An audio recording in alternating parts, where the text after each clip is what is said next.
हूं अर्पिता आर्या। सबसे पहले बड़ी खबर आप तक पहुंचा दें। मुंबई में एंटीलिया के पास संदिग्ध गाड़ी से मिले विस्फोटक की जांच में बड़ा पर्दाफाश हुआ। न्यूज 18 के दिवाकर सिंह की खबर है कि सीसीटीवी फुटेज की जांच में पुलिस को जानकारी मिली कि एंटीलिया के पास मिली संदिग्ध गाड़ी वहां से पहले हाजी अली जंक्शन पर खड़ी थी। कार करीब 10 मिनट तक हाजी अली जंक्शन पर खड़ी थी। पुलिस के मुताबिक ये कार 8 दिन पहले विक्रोली इलाके से चोरी हुई थी। तो जो जानकारी फिलहाल सामने आ रही है वो ये, जो सीसीटीवी हाथ लगे पुलिस के और उसके आधार पर जो जानकारी जुट रही है वो ये कि दरअसल ये जो संदिग्ध गाड़ी है ये कुछ दिन पहले हाजी अली जंक्शन पर खड़ी थी। कार करीब 10 मिनट तक हाजी अली जंक्शन पर खड़ी मिली और पुलिस के मुताबिक ये कार 8 दिन पहले विक्रोली इलाके से दरअसल चोरी हुई थी। कुछ खास सहयोगी इस वक्त साथ हैं। मुंबई से आशुतोष पाटिल हमारे साथ हैं और खंबाला हिल्स मुंबई से प्रणाली कापसे हमारे साथ हैं और विवेक हमारे साथ मौजूद हैं। साथ ही साथ दिवाकर इस वक्त हमारे साथ जुड़ चुके हैं इसी खबर पर अपडेट के साथ। दिवाकर, सीसीटीवी फुटेज से क्या कुछ सामने आ रहा है?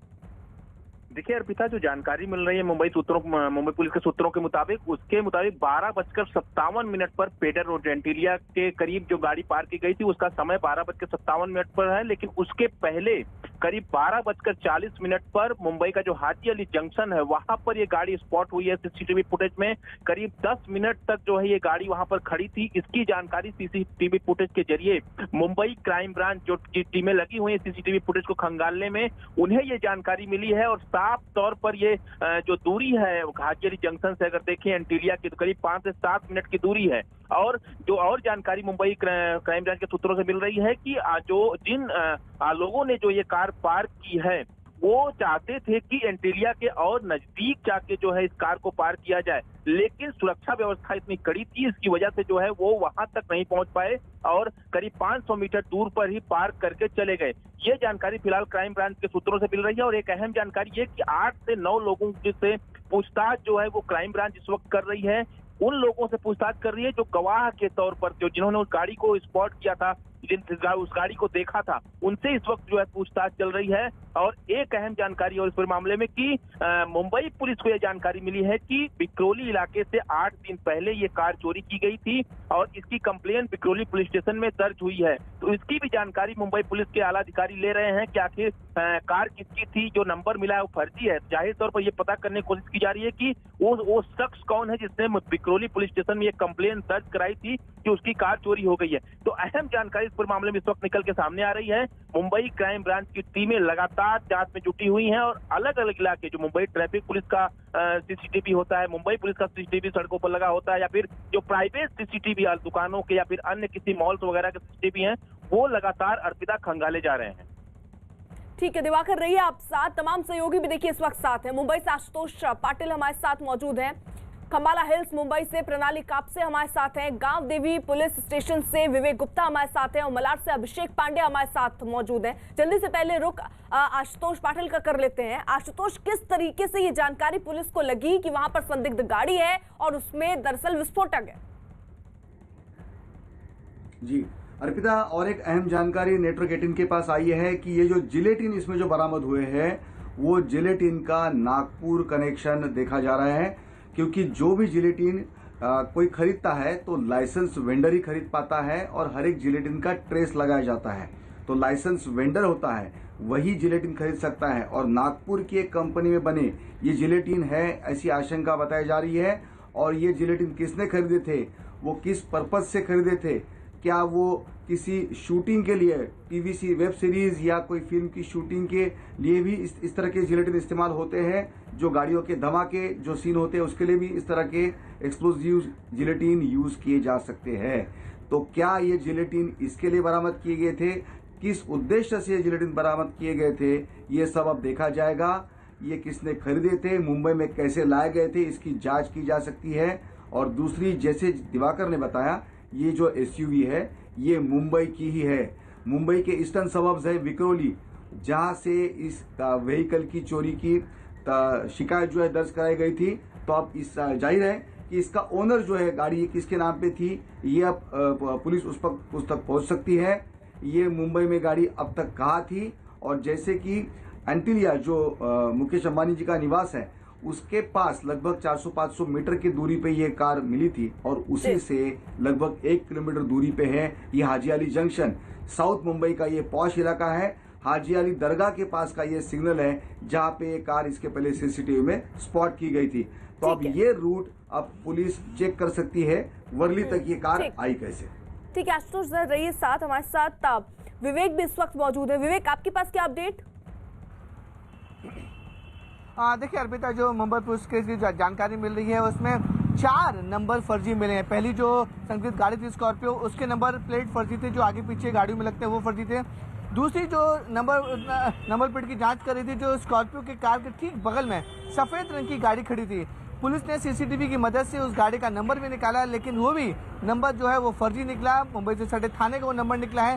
साथ ही साथ उस स्कॉर्पियो गाड़ी में 2 और नंबर प्लेट रखी हुई थी अलग अलग नंबर्स के। यानी कुल देखा जाए तो कुल 4 नंबर की पुलिस जांच कर रही है, जिनमें से बताया जा रहा है कि चारों नंबर प्लेट जो है वो फर्जी थे और एक जो नंबर प्लेट है वो मुकेश अंबानी की जो सिक्योरिटी कॉन्वॉय चलती है उससे पूरी तरह मैच करते हैं। तो कहीं ना कहीं अब पूरी जो मुंबई क्राइम ब्रांच की टीम है वो आरटीओ से मदद ले रही है कि आखिरकार ये जो 4 नंबर हैं, जो 4 नंबर सामने आए हैं वो कहाँ के हैं, किसके हैं, उसकी डिटेल मुंबई क्राइम ब्रांच के पास आ चुकी है।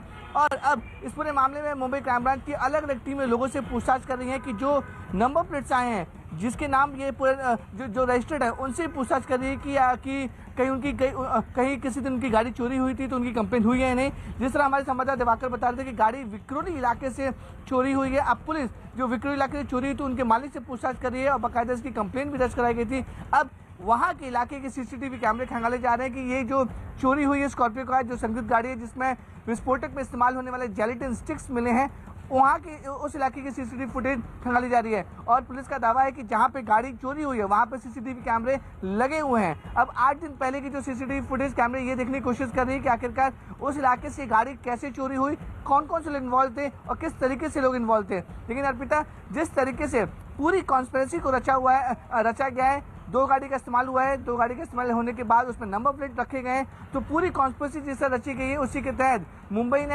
मुंबई के गांधीनगर पुलिस स्टेशन में बाकायदा इसकी एफआईआर दर्ज हुई है और एफआईआर में 120 यानी कि फुल कॉन्स्पिरेसी रचने की जो धाराएं होती हैं वो लगाई गई हैं। कुछ लोगों से पूछताछ भी हो रही है, लेकिन ये सारी पूछताछ विटनेस कैपेसिटी में हो रही है। यानी कि जो गवाह हैं, जिन लोगों ने गाड़ी को देखा है, जिन लोगों ने गाड़ी के आसपास गए थे या फिर जो खुद सामने आकर मुंबई पुलिस के सामने आ रहे हैं कि स्कॉर्पियो से कौन से लोग उतरे थे, कितने लोग उतरे थे, उन लोगों से पूछताछ की जा रही है। लेकिन जो लोग से पूछताछ हो रही है वो सिर्फ और सिर्फ विटनेस कैपेसिटी के तहत ही उनसे पूछताछ की रही है मुंबई क्राइम ब्रांच। अर्पिता, बिल्कुल, तो पूरी मुंबई में हाई अलर्ट भी रखा गया है। साथ ही साथ सीसीटीवी फुटेज इस वक्त सबसे बड़ा आधार है जांच का और इसीलिए उसे खंगालने की कोशिश पुलिस की है। फिलहाल जो सीसीटीवी से खबरें सामने आ रही हैं, जो सीसीटीवी देखने के बाद, वो ये कि दरअसल हाजी अली जंक्शन में भी ये गाड़ी खड़ी रही तकरीबन 10 मिनट तक। वहीं बड़ी खबर आ रही है मुंबई को दहलाने की साजिश पर। अभिषेक पांडे की खबर है कि एंटीलिया के पास गाड़ी से मिली जेलेटिन की छड़ें नागपुर की कंपनी की है। खबर यह कि कंपनी ने जेलेटिन छड़ों के खरीदार की पहचान हो पाने से इनकार कर दिया, जिसके लिए कंपनी ने दलील दी कि गाड़ी में खुली जेलेटिन की छड़ें मिली हैं, जबकि विस्फोटक का लाइसेंस होने पर ही कंपनी पूरी पेटी सप्लाई करती है जिसमें 200 जेलेटिन की छड़ें होती हैं। हालांकि कंपनी ने मामले की जांच में सहयोग का भरोसा दिया है। अभिषेक पांडे हमारे साथ मौजूद है। अभिषेक, यानी कुल मिलाकर अब नागपुर से जो कनेक्शन सामने आ रहा है उधर भी जांच बढ़ रही है, उस दिशा में भी। बिल्कुल अर्पिता, अब नागपुर कनेक्शन की तरफ जांच बढ़ रही है। उसकी सीधी और साफ वजह यह है कि कंपनी जो जहां पर इमल्शेल मिला है वो इमल्शेल उस कंपनी का है। और अब खबर ये भी है कि 50% पूरे देश भर में जो इमल्शेल या खासकर जिलेटिन छड़े जिनको कहा जाता है, चूँकि जिलेटिन छड़े बैन होने के कारण उसको इमल्शेल का नाम दिया गया, ये जो सप्लाई होता है उसकी 50% सप्लाई का जिम्मा इसी कंपनी का है। और हाल में कई बड़े प्रोजेक्ट, गवर्नमेंट प्रोजेक्ट भी इस कंपनी को मिले हैं। और ख़ास बात जो इसमें यह है कि ये इमल्शेल जो है वो 2 अलग अलग तरीके से हार्ड रॉक यानी जो बड़े पत्थर होते हैं खास करके तोड़ने के काम में आते हैं, उन सारी जगहों पर ये इमल्शेल डाल करके वहाँ विस्फोट कराया जाता है। हालांकि जो सूत्र बता रहे हैं कि जब तक इसमें डेटोनेटर इस्तेमाल नहीं किया जाएगा तब तक ये ब्लास्ट नहीं होता है। यानी एक आशंका ये भी हो सकती है कि जो धमकी भरा पत्र है उससे ये साफ हो रहा है कि कहीं ना कहीं ये साजिश के तहत ये सारी चीज़ें पहले धमकाने की कोशिश की गई हो, उसके बाद ये सारी चीज़ें सामने आ रही हैं। ठीक है, प्रणाली भी हमारे साथ मौजूद है। प्रणाली, ये जो कार मिली उसमें जिलेटिन मिली और उसमें साथ ही साथ एक चिट्ठी भी थी जिसमें कई धमकियां भरे शब्दों में कुछ लिखा गया था, क्या कुछ था उस चिट्ठी में? अर्पिता, इस चिट्ठी में लिखा गया था कि ये तो अभी ट्रेलर है, ये एक ही लाइन काफ़ी है किसी को धमकाने के लिए, और जो सारा सामान इसके साथ बरामद हुआ है वो ये जाहिर करता है कि जो रखने वाला था उसका मोटिव क्या था, वो धमकाना चाह रहा था, वो धमकी देना चाह रहा था, और वही जो बात है यहाँ से सामने आ रही। दूसरी और एक चीज़ अर्पिता इम्पोर्टेंट सामने आ रही है, वो ये कि ये जो दुकान है विजय स्टोर्स, यहाँ पर जो सीसीटीवी बरामद हुआ है, इस सीसीटीवी में रात के 1 बजे के आसपास ये गाड़ी इस इलाके में पार्क हुई थी, और उस वक्त जो स्कॉर्पियो गाड़ी जो यहाँ पर पार्क हुई थी उसके पीछे जो इनोवा गाड़ी थी वो इस गाड़ी को पार्क होने तक और उसकी हेडलाइट ऑफ होने तक रुकी थी, और वो ऑफ होने के बाद वो वहाँ से निकली थी। तो इस वक्त जो सीसीटीवी फुटेज में दिखाई दे रहा है उसमें से कहीं पर भी इस गाड़ी को ड्राइवर चलाते हुए या फिर उसके आगे वाला जो फुटेज चेक किया गया है उसमें कोई भी इंसान इस गाड़ी से उतरता हुआ नज़र नहीं आ रहा है। तो एक संदेह ये भी यहाँ पर निर्माण हो रहा है कि क्या ये गाड़ी जो है वो रिमोट पर ऑपरेट की गई थी, और जो इनोवा में बैठे प्रणाली में आपको रोक रही हूँ, अभिषेक पांडे के पास कोई अपडेट जल्दी से ले लेते हैं। अभिषेक, देखिए अर्पिता, इसमें बड़ी खबर यह है कि कंपनी कुछ देर में अपना आधिकारिक स्टेटमेंट रिलीज कर सकती है। आधिकारिक तौर पर स्टेटमेंट रिलीज कर सकती है कि इस जिलेटिन, इस इमल्सेल से जुड़ी जानकारी क्या क्या है, किन किन चीज़ों की जानकारी अब तक कंपनी के पास आई है, और कंपनी के सारे अधिकारी और कर्मचारी, सारे लोग ये पता लगाने की कोशिश इंटरनल भी कर रहे हैं कि ये जो क्षणें मिली हैं ये इमल्सेल्स आखिर किसको सप्लाई हुई है, वो सारी डिटेल्स की जानकारी इंक्लूड करके, और हो सकता है कि इसमें बहुत सारी जानकारी मिले। कुछ देर में कंपनी अपना आधिकारिक स्टेटमेंट रिलीज करी। कल मुंबई क्राइम ब्रांच की तरफ से आधी रात के आसपास कंपनी के उच्च अधिकारियों को फ़ोन गया है और उसमें उन्होंने सारी डिटेल्स मांगी है जो कंपनी ने शेयर की है।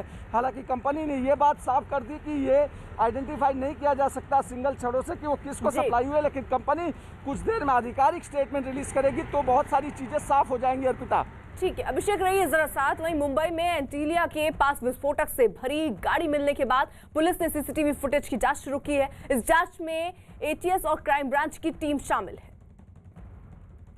आपके यहाँ का सीसीटीवी फुटेज लिया गया, लेकिन कल जब यहाँ पर ये गाड़ी पहले तो टो करने की कोशिश की गई, फिर वहाँ पर बॉम्ब स्क्वाड लाए, ये सारा मंजर आपने अपनी आंखों से देखा, क्या क्या देखा आपने? ये तकरीबन दोपहर के 3 बजे का समय था। मैं लंच के लिए जा रहा था तो मैंने देखा कि एक ट्रैफिक का कांस्टेबल आया यहाँ पर, और सबसे पहले तो उन्होंने गाड़ी को लॉक किया, क्लिप लगा के गाड़ी को लॉक किया। फिर उसके बाद मैंने देखा कि पुलिस की टीम आई, बॉम्ब डिस्पोजल स्क्वाड की टीम आई, और ये डॉग स्क्वाड आए, और वो गाड़ी का पूरा इंस्पेक्शन करने लगे। और फिर वो गाड़ी में से कुछ बोलते हैं कि कुछ बरामद किए, कुछ मटेरियल बरामद किए, और कुछ अलग अलग गाड़ियों के नंबर प्लेट्स भी थे गाड़ी। ये बताइए कि फिर उसके बाद क्या क्या हुआ और कब तक ये तफ्तीश चलती रही, क्योंकि जो तफ्तीश चल रही है उसमें आपके जो दुकान की सीसीटीवी फुटेज है, जो कैमरा है सीसीटीवी में जो भी रिकॉर्ड हुआ है, वो सब भी जांच का एक बहुत बड़ा जो चीज़ है वो दिखाई दे रही है। तो कब तक चली है तफ्तीश और क्या क्या चीज़ें जो है वो आपके यहाँ के सीसीटीवी में आई हैं? ये लेट तक जांच चला। एटीएस की पूरी टीम थी और क्राइम ब्रांच की टीम थी, और उन्होंने सीसीटीवी फुटेज का उन्होंने ये डीवीआर से उन्होंने ये कॉपी किया।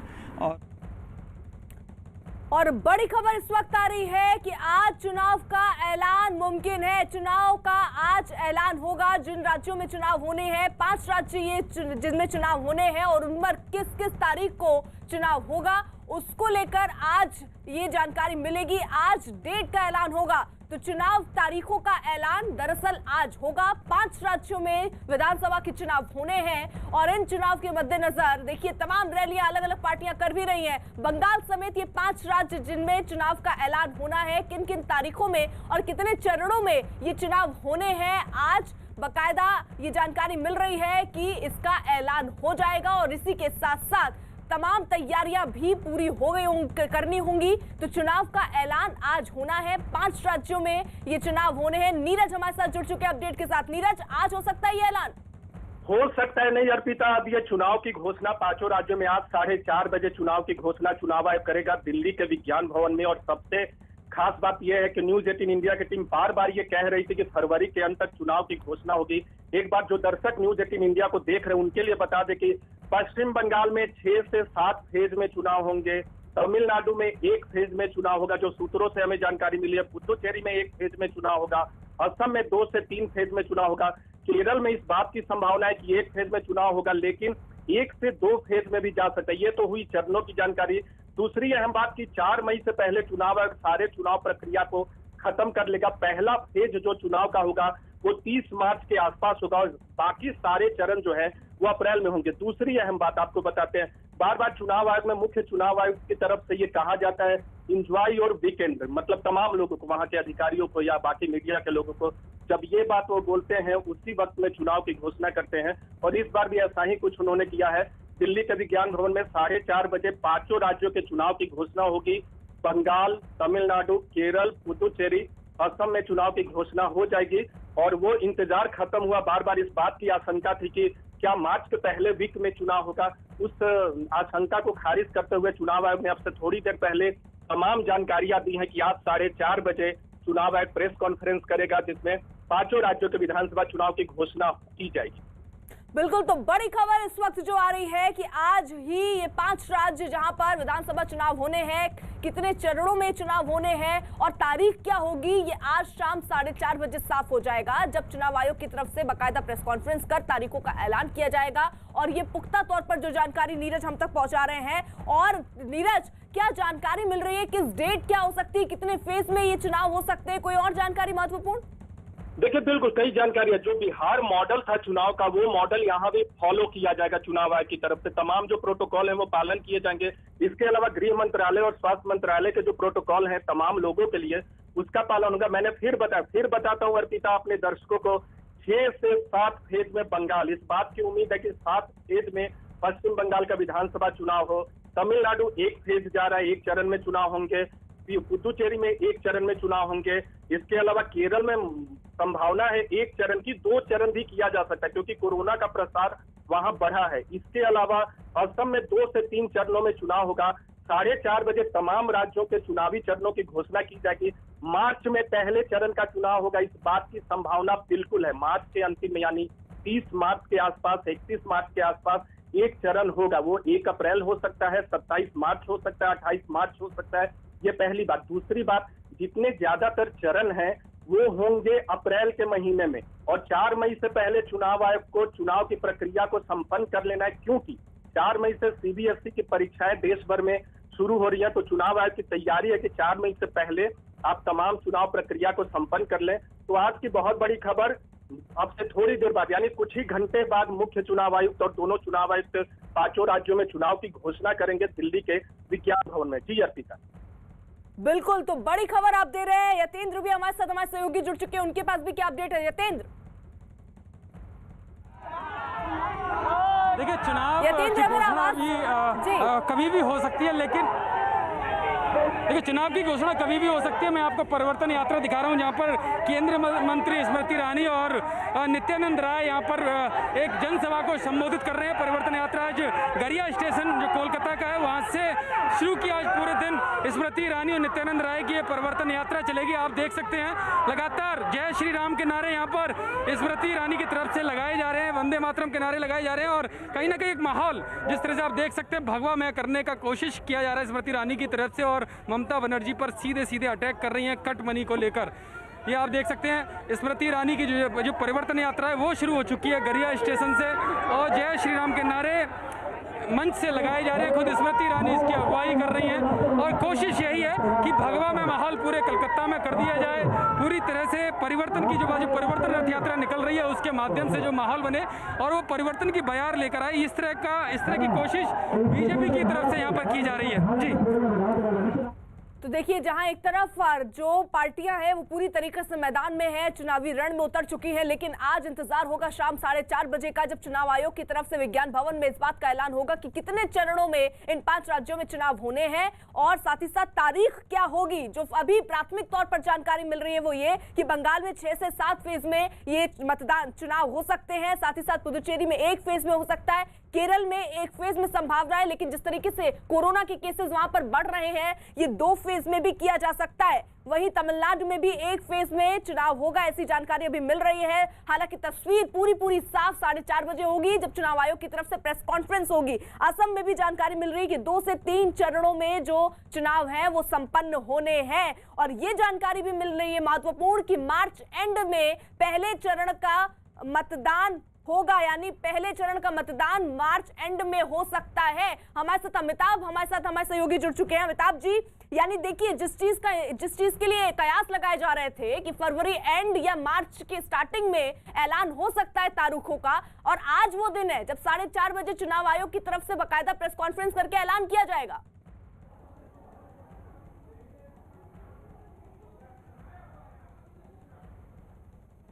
अमिताभ जी, अब अगर आवाज आप तक पहुंच रही तो मैं एक बार फिर से सवाल दोहरा दूं। जिस चीज का इंतजार था वो घड़ी देखिए आ गई, आज शाम 4:30 बजे ऐलान होना है चुनाव की तारीखों का। बिल्कुल, इंतजार की घड़ियां अब समाप्त होने वाली हैं। चुनाव आयोग ऐलान करेगा। अब देखना है कि बंगाल जो हिंसा प्रभावित राज्य रहा है पिछले कई दशकों से, उस राज्य में कितने चरणों में हिंसा, कितने चरणों में चुनाव आयोग चुनाव करवाने की इजाज़त देता है और कितने चरणों में चुनाव करवाता है। ये सबसे बड़ी गौर करने वाली बात होगी। साथ ही असम हो, केरल हो, इन तमाम राज्यों में चुनाव है। सिक्योरिटी फोर्सेज की मूवमेंट, वहाँ की शांति को लेकर, वहाँ जिस तरह की व्यवस्था है उसको लेकर ऐलान करेगा। लेकिन पूरे देश की नज़रें इस बार टिकी है, जो जिसे पूरी तरह से युद्ध कह सकते हैं वो बंगाल में है। और यहाँ मुझे लगता है कि पूरी तरह से पैरामिलिट्री फोर्सेज की डिप्लॉयमेंट, हर बूथ पर पैरामिलिट्री फोर्सेज की डिप्लॉयमेंट और सुरक्षा की एक चाक चौबंद व्यवस्था के बाद ही मुझे लगता है कि यहाँ चुनाव करवाया जाएगा। और ये अगर नीरज कह रहे हैं कि 6 से 7 फेज़ हैं, तो उतने फेज़ में ही सरकार चुनाव आयोग वहाँ पे चुनाव करवाने की तैयारी में लग गया होगा। लेकिन अमिताभ जी, और ये भी जानकारी मिल रही है कि बिहार मॉडल यहाँ पर फॉलो हो सकता है। मॉडल फॉलो बिल्कुल होगा बिहार, क्योंकि अगर सुदूर आप नॉर्थ में अगर जलपाईगुड़ी के इलाके में जाएं, दार्जिलिंग के इलाके में जाएं, उसके बाद बिहार से लगी जो सीमाएं हैं जहां काफ़ी नक्सल प्रभावित इलाके हैं, किशनगंज से लगा हुआ इलाका है जो बिहार से छूता है, तो कई सीमा क्षेत्र है। मुझे लगता है सिक्योरिटी फोर्सेज की डिप्लॉयमेंट पहले चरण, दूसरे चरण, जैसे जैसे अंदर की तरफ बढ़ती चली जाएगी, मूवमेंट होगी, वैसे ही 3-3 दिन के गैप पे चुनाव सरकार करवाएगी। बिहार मॉडल है। पहले भी जब ममता बनर्जी लेफ्ट को हराकर सत्ता में आई थी तब भी ऐसे ही डिप्लॉयमेंट हुई थी सिक्योरिटी फोर्सेज की। आपका याद होगा 2007 में उत्तर प्रदेश में इस तरह की डिप्लॉयमेंट हुई थी, जब हर बूथ पे, जब सुदूर गांव देहात में भी बूथों पर पैरामिलिट्री फोर्सेज के जवान अपने वॉर पार्टीज में तैनात थे। तो अमिताभ जी, मैं रोक रही हूँ आपको, यतेंद्र का रुख कर लेते हैं क्योंकि देखिए परिवर्तन रैली वहां पर हो रही है। यतेंद्र,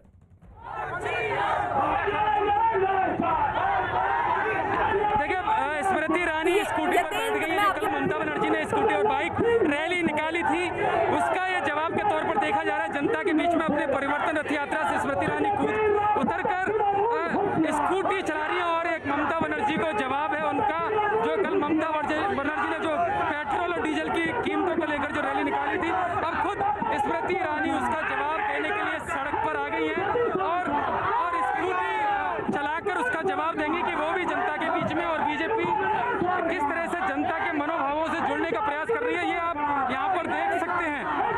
स्मृति ईरानी स्कूटी चलाते हुए और आप देख रहे कार्यकर्ताओं के बीच में स्मृति ईरानी की परिवर्तन रथ यात्रा निकाली है गरिया स्टेशन से, और अब परिवर्तन जो रथ है वहाँ से उतरकर स्कूटी पर आ गई है स्मृति ईरानी और स्कूटी के द्वारा ही अब आगे का सफर थोड़ी दूर तक तय करेंगी। और एक मैसेज यही है ममता बनर्जी को कि जिस स्टाइल के लिए ममता बनर्जी जानी जाती है, स्मृति भी उसका जवाब देने के लिए तैयार है।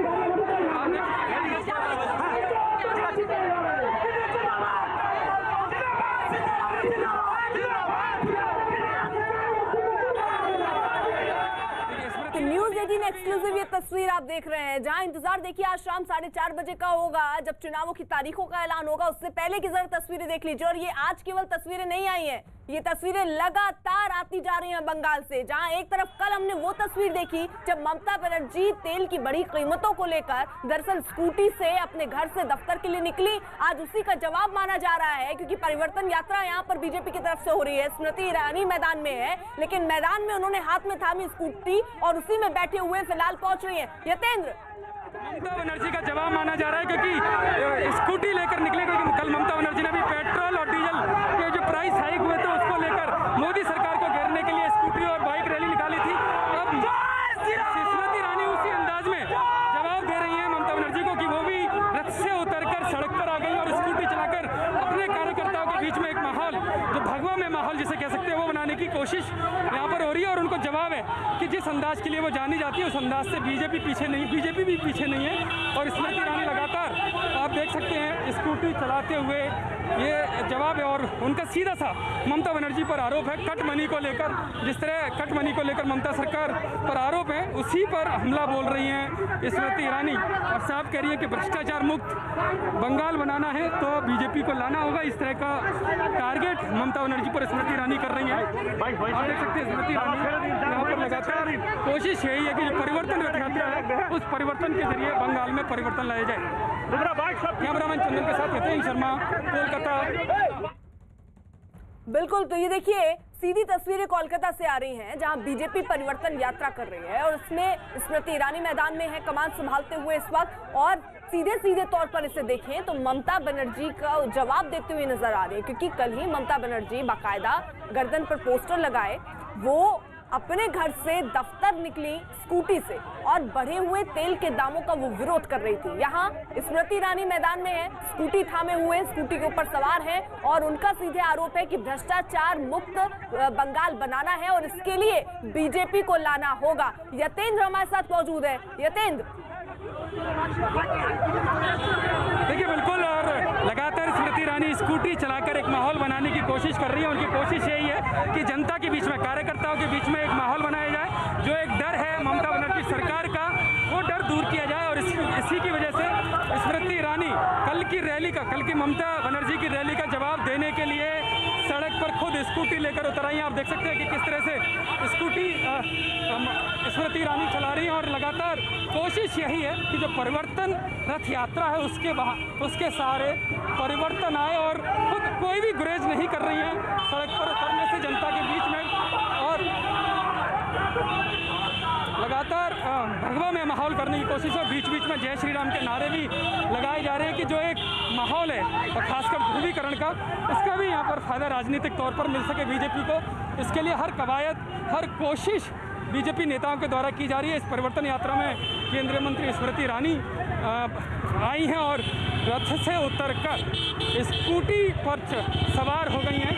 और इसको एक तरह से ममता बनर्जी के जवाब के तौर पर देखा जा रहा है, जो कल जो इन्होंने स्कूटी और बाइक रैली निकाली थी, कार्यकर्ताओं के साथ स्कूटी पर सवार हो गई हैं। जी बिल्कुल, और ये देखिए सीधी तस्वीरें हम कोलकाता से ही देख रहे हैं, जहां पर परिवर्तन यात्रा हो रही है और वहां रथ से उतरकर स्मृति ईरानी स्कूटी में सवार हुई हैं और निकल पड़ी हैं। और एक तरीके से इसको जवाब देखा जा रहा है ममता बनर्जी के कल जो उन्होंने तेल का विरोध करने के लिए स्कूटी, या एक तरीके से स्कूटी यात्रा कहें वो की, उसके जवाब में आज स्मृति ईरानी स्कूटी में सवार हुई है।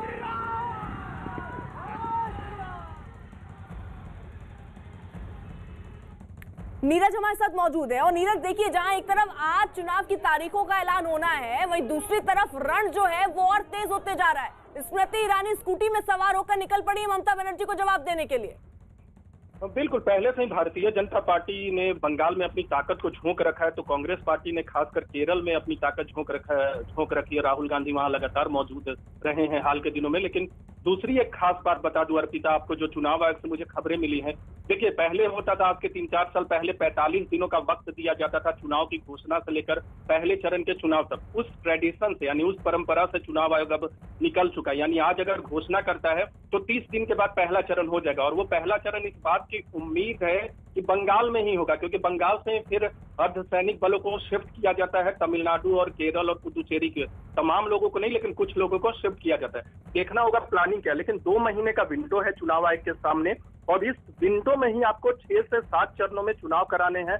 बंगाल में सबसे अधिक चरण में चुनाव हो रहा है, असम में मैंने बताया कि 2 से 3 चरण में ये फिक्स है, केरल में 1 चरण उम्मीद है, 2 भी हो सकता है, तमिलनाडु में 1 चरण, पुदुचेरी में 1 चरण। आपको बार बार ये बातें इसलिए बता रहा हूँ कि अब जबकि बंगाल में इस बार चुनाव कराए जाएंगे तो 1 से 2 चरणों में दिनों का फासला बहुत कम होगा, क्योंकि चुनाव आयोग के सामने वक्त कम है। अगर आप 30 दिन के बाद भी पहले चरण को रखते हैं तो आपको 7 या 6 चरण कराने के लिए 24 दिनों का वक्त तो 3 दिन के अंतर पे होना चाहिए, लेकिन चुनाव आयोग चाहेगा कि 4 दिन का अंतर हो, तो वैसे में आपको थोड़ा वक्त और मिल जाएगा। तो चुनाव आयोग की ये कोशिश है। लेकिन रही बात राजनीतिक की, तो तमाम राजनीतिक दल, चाहे एआईएडीएमके डीएमके हो तमिलनाडु में, पुदुचेरी में डीएमके एआईएडीएमके कांग्रेस हो, पुदुचेरी में, केरल में लेफ्ट और यूडीएफ वहां आमने सामने के मुकाबले में है। असम में जिस तरह से एक गठबंधन बन के उभरा है बीजेपी के खिलाफ कांग्रेस, एआईयूडीएफ और दूसरी छोटी पार्टियों का, तो वहां मुकाबला बहुत टक्कर का होगा। बंगाल में इस बार सबसे अधिक नजर है, बंगाल को लेकर 5 राज्य भले हैं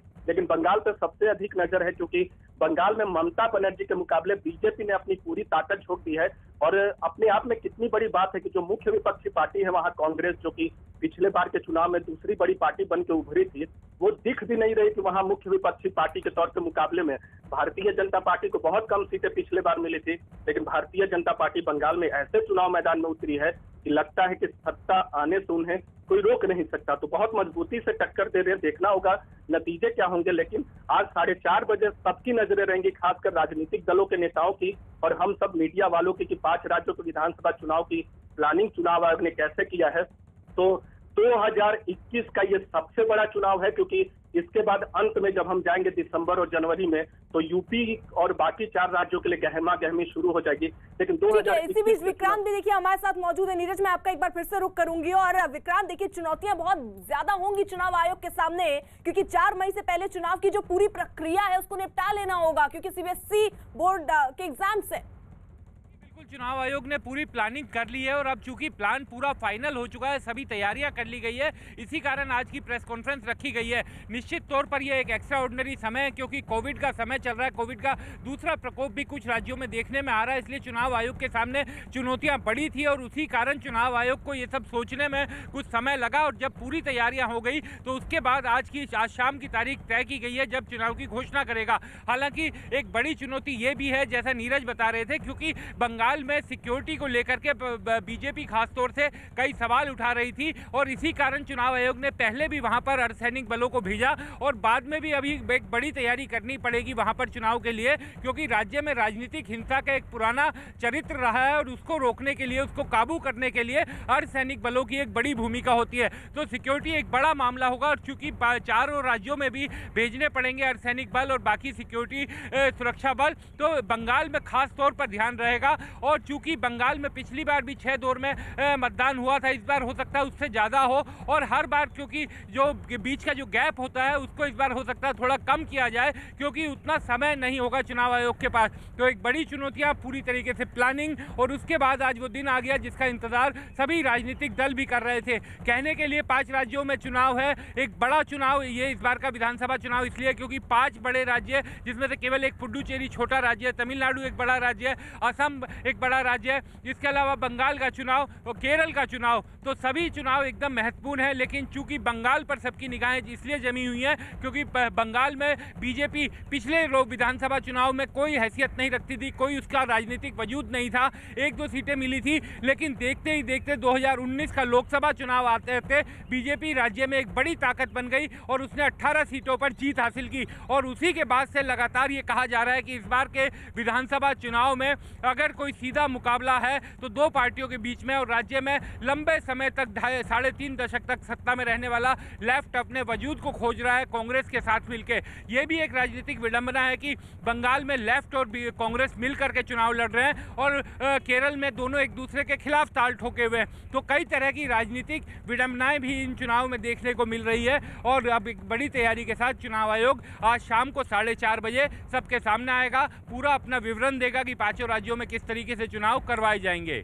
बिल्कुल रहिए आप जरा साथ। अमिताभ सिन्हा भी हमारे साथ मौजूद हैं। अमिताभ जी देखिए, जहां एक तरफ आज चुनावी तारीखों का ऐलान होना है, वहीं दूसरी तरफ पूरी स्ट्रैटेजी जो ममता बनर्जी जो पहले बीजेपी तैयार करती है उसको ममता बनर्जी जवाब देती है। गंगा जल का छिड़काव होता है रैली करने से पहले, स्कूटी में सवार होकर निकल पड़ती हैं, उनका जवाब स्मृति ईरानी दे रही है कुछ उसी अंदाज में। देखिए, राजनीति है और एक पार्टी कुछ करेगी तो दूसरी पार्टियां उसको फॉलो जरूर करेंगी। और पहली बात है कि अगर राम जय श्री राम के नारे पर अगर ममता जवाब दे रही हैं तो ये बीजेपी की पिच पर ही खेलना हो जाता है। तो अगर बीजेपी की पिच पर आकर ममता खेलेंगी तो नुकसान किसका होगा इसका अंदाज़ा लगाना मुश्किल नहीं है। लेकिन अभी सबसे पहले चुनाव आयोग की बात करते हैं कि दो चुनौतियाँ सबसे बड़े उनके सामने थी। एक तो बंगाल में हिंसा रोकना, असम और बंगाल में जो फर्जी वोटर आई कार्ड बने हुए हैं उनके ऊपर निगरानी रखना, और तीसरा सबसे जो महत्वपूर्ण था वो कोरोना की चुनौती से पार करके इस चुनावी माहौल को और गरमाना और तारीखों का ऐलान करना, ताकि गैप भी बचा रहे और जो चुनाव में जो कर्मचारी लग रहे हैं वो भी इससे बचे रहें। बिहार का एक एक्सपेरिमेंट, एक सफल एक्सपेरिमेंट पूरी दुनिया के सामने है। जब कोरोना के पीरियड में, कोरोना की महामारी के समय पूरी दुनिया के सामने पहली बार ऐसे जन भागीदारी के साथ कोरोना के बीच चुनाव हुआ था। ये बहुत बड़ी बात, ये बहुत बड़ी सफलता थी, ऐतिहासिक सफलता थी चुनाव आयोग की। उसको फिर से एक बार दोहराएगा इन राज्यों में चुनाव करवा कर चुनाव आयोग। लेकिन सबसे बड़ी बात, दूसरी बात जो थी वो हिंसा रोकने की थी। बंगाल चुनावी हिंसा का प्रदेश हमेशा से रहा है, चाहे वामपंथ के समय का मामला हो, चाहे ममता बनर्जी के समय का मामला हो। ममता बनर्जी खुद जब विपक्ष में थी तो उनको नंदीग्राम या सिंगूर में घुसने के लिए सिर्फ पैरामिलिट्री फोर्सेज की जरूरत पड़ती थी। वही जरूरत शायद अब बीजेपी के नेताओं को पड़ रही है। तो काफ़ी कांटे की टक्कर है। लेकिन प्रधानमंत्री की एक बात माननी पड़ेगी, और जो माने रखती, जिन्होंने अपनी पिछली रैली में बंगाल में कहा था कि चुनाव वाले दिन एक भी गुंडा सड़क पर नजर नहीं आएगा, और यही काम सुनिश्चित करेगा चुनाव आयोग। यानी अगर गुंडे सड़क पर नहीं होंगे, बूथ कैप्चरिंग नहीं होगी, तो एक सफल चुनाव होंगे। और एक चीज़ तो साफ है, चुनाव आयोग ने जितनी रिसर्च की है, पैरामिलिट्री फोर्सेज की डिप्लॉयमेंट बंगाल में इतनी होने जा रही है कि शायद स्थानीय स्तर पर गुंडे इस बार, स्थानीय स्तर पर जो अराजक तत्व हैं, गुंडे कहना उचित नहीं, वो अराजक तत्व हैं, वो बूथ कैप्चरिंग हो, चाहे मतपेटियों को इधर उधर करना हो, उन सब में इस बार सफल नहीं हो पाएंगे। तो मुझे लगता है कि अगर हिंसा रहित बंगाल के चुनाव होते हैं तो कुछ भी उलट पुलट हो सकता है वहाँ पर। बिल्कुल, आप रहिए जरा साथ। देखिए, जहां 5 राज्यों में चुनावों की तारीखों पर आज फैसला हो जाएगा, क्योंकि 4:30 बजे देखिए प्रेस कॉन्फ्रेंस चुनाव आयोग की तरफ से होना है। वहीं बीच दो तस्वीरें जरा बंगाल से जो आई वो देख लीजिए। कल ममता बनर्जी अपने घर से दफ्तर के लिए जब निकली तो उन्होंने स्कूटी का सहारा लिया, इलेक्ट्रिक वाहन, जिससे ये संदेश देने की कोशिश हुई कि पेट्रोल और डीजल के दाम बढ़ रहे हैं और सीधे जिम्मेदार केंद्र सरकार है। वहीं आज ममता का जवाब दिया स्मृति ईरानी में। परिवर्तन रैली यहां पर हो रही थी, स्मृति ईरानी वहां पर रथ से उतरकर स्कूटी पर सवार हो गई और उन्होंने सीधे निशाना साधा ममता बनर्जी सरकार पर कि भाई भ्रष्टाचार मुक्त बंगाल बनाना है, इसलिए बीजेपी को जिताना है। इस नारे के साथ वो उतरी है। तो 5 राज्यों में आज देखिए चुनाव की तारीखों का ऐलान होना है। विक्रांत हमारे साथ मौजूद है, और जैसा विक्रांत, अमिताभ जी भी जिक्र कर रहे थे, चुनौती बहुत ज्यादा है चुनाव आयोग के सामने। हालांकि बिहार मॉडल आप जरूर अपना रहे हैं, लेकिन चुनौती हिंसा से जुड़ी हुई है, चाहे वो बंगाल हो चाहे असम हो। एक पहले से ही रक्त रंजित चरित्र रहा है बंगाल की राजनीति का, और वो लेफ्ट के ज़माने से था। ममता बनर्जी उसी रक्त रंजित राजनीति से लड़ करके यहाँ तक पहुँची, और जिस तरह से उन्होंने अकेले अपने दम पर एक संघर्ष किया, पूरे लेफ्ट की सरकार को हिला दिया। लाल किला जो कहा जाता था कि मजबूत वहाँ पर लाल किला है बंगाल का, जिसको कोई नहीं हिला सकता, उसको ममता बनर्जी ने अपने बूथे पर हिलाया और पूरी तरीके से धाराशाही कर दिया। लेकिन समय का चक्र देखिए, आपको यतेंद्र का रुख कर लेते हैं, क्योंकि देखिए परिवर्तन रैली भी हो रही है। यतेंद्र, क्या अपडेट? देखिए, लगातार केंद्रीय मंत्री स्मृति ईरानी स्कूटी चला रही हैं, और आप देख सकते हैं कि किस तरह से उनके पीछे बाइक सवारों का और स्कूटी पर जो कार्यकर्ता हैं वो लगातार हुजूम उनके पीछे लगातार चलता जा रहा है। और मैसेज यही है, ममता बनर्जी की रैली के पलटवार के तौर पर इसको देखा जा रहा है, क्योंकि परिवर्तन रथ यात्रा लेकर स्मृति ईरानी निकली हैं। पूरे कोलकाता का जो जोन है, गरिया स्टेशन से आगे का इलाका है, उस इलाके में इनकी परिवर्तन रथ यात्रा होनी है। लेकिन उस रथ से उतरकर जो स्कूटी पर बिना सिक्योरिटी के स्मृति ईरानी निकल पड़ी है, क्योंकि ये रूट ऐसा नहीं था। रूट यही था कि परिवर्तन रथ यात्रा में रथ पर ही सवार रहना था स्मृति को, लेकिन उन्होंने रथ को पीछे छोड़ दिया। और ममता बनर्जी की जो कल रैली हुई थी, बाइक और स्कूटी रैली, उसके जवाब के तौर पर केंद्रीय मंत्री स्मृति ईरानी का ये पलटवार है, और उन्होंने बिना किसी सिक्योरिटी के खुद स्कूटी आगे लेकर स्कूटी पर सवार होकर वो आगे निकल चुके हैं। आप देख सकते हैं। तो यानी यतेंद्र, देखिए एक तरफ ये तस्वीरें भी आ रही हैं जहां ममता बनर्जी को जवाब देते हुए नजर आ रहे हैं। नजर 4:30 बजे पर भी होगी, क्योंकि तब प्रेस कॉन्फ्रेंस होगा और आज तय हो जाएगा कि किस किस तारीख को किन किन राज्यों में चुनाव होना है। टीवी पर पहली बार शुरू हुआ एक अनोखा शो यंग जीनियस। 27 फरवरी को शाम 7 बजे न्यूज 18 इंडिया पर देखिए 12 साल के सर्वज्ञानी ओलंपियाड बॉय को मिलिए आज के आइंस्टीन से।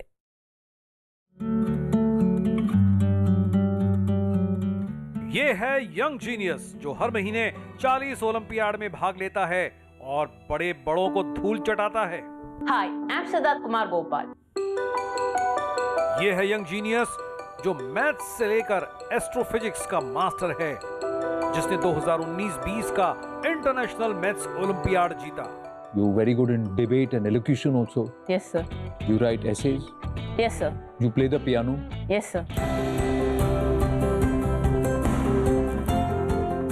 जिसे इंटरनेशनल एस्ट्रोनॉमी और एस्ट्रोफिजिक्स ओलंपियाड में गोल्ड ऑनर मिला। ये है यंग जीनियस जिसका दिमाग ज्ञान का भंडार है। 12 साल की उम्र में ज्ञान की कुंजी है ये। जिसे अमेरिका के जॉन हॉपकिंस सेंटर के इम्तिहान में हाई ऑनर्स मिला। नेटवर्क 18 पर एक अनोखा शो, दंग करने वाले दिमाग के खिलाड़ी तिरुवनंतपुरम के 12 साल के सिद्धार्थ कुमार गोपाल के साथ। How many exams have you written till date? I have written 80 to 90 exams this year. जो पहली कक्षा से साइंस, मैथ्स, इंग्लिश, जीके और साइबर ओलंपियाड को क्रैक कर रहा है, जिसे 2020 में खुद प्रधानमंत्री राष्ट्रीय बाल शक्ति पुरस्कार मिला और गणतंत्र दिवस की परेड का हिस्सा बना। आ रहा है ये यंग जीनियस 27 फरवरी को शाम 7 बजे न्यूज 18 इंडिया पर।